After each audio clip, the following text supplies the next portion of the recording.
Welcome to Tuesday Tanks and Testimonials, brought to you by Shell Shock Shorts. This week I do want to say, pay attention to those panels that come on before I start talking. Man, I know life is hard. I've had it harder than most. Not as hard as some, but harder than most. And I know you're worth it. Whoever you are listening, you're worth it. You're worth being here.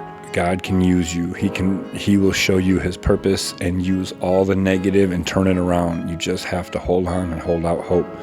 And those resources, they'll give you hope. You can reach out to me directly on my Instagram. Obviously, YouTube doesn't have an IM system or a DM system. Anyway, I digress. So I call this one Chapter 2, From the Streetlights to the Storm. We moved into Thurston in December of 1990.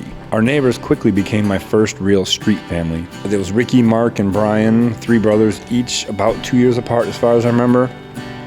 Ricky was my age, and they got older from there. They had a little sister named Chrissy who was close to Anna's age. There was the Bartlines, Jason, Val, Mark, and Christina. Jason was my age. We hung out a little bit, and I had a crush on both the girls growing up. Probably doesn't matter, but it's part of the memory. We had basketball in the backyard down the block. We played football on the street, made poppers out of notebook paper, just hung out, water fights, all kinds of stuff.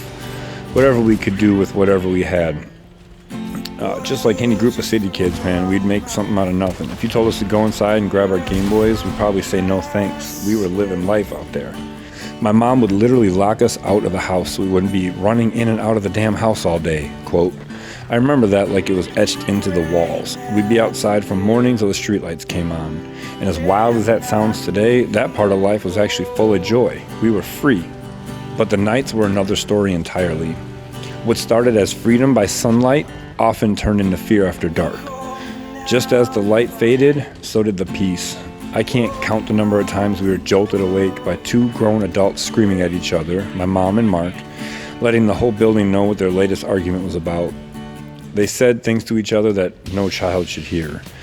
Some nights I swear I remember hearing things being thrown, but I wouldn't testify to that.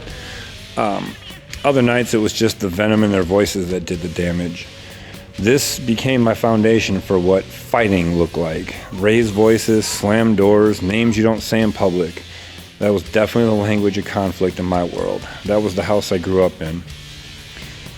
Somewhere in the mix, things ended between my mom and Mark, finally. I don't remember how exactly, just that one day he was gone. Eventually Gino came into the picture. He wasn't around long, maybe a year, but I liked him. He was a quiet guy, seemed to have a good heart. He taught my mom to drive in his maroon 1989 Ford Escort. It was a 4-speed, not even a 5-speed, back when those were really still a thing, 4-speed on the floor. Yeah. She ended up getting her license using that car, if I remember correctly, which was a big deal. Gino had a daughter, but I don't know if I should say names or anything, so I won't. Not long ago, my sister actually told me that Gino was her favorite of all my mom's boyfriends. That meant something.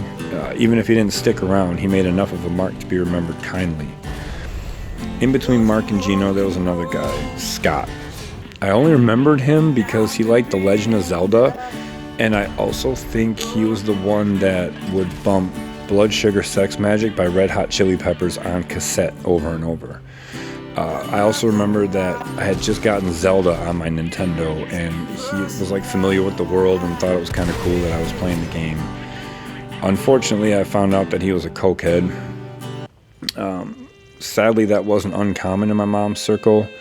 I don't know if it was intentional or not at the beginning, but definitely there was a point where she was going to a bar called Headquarters that was like a known coke bar.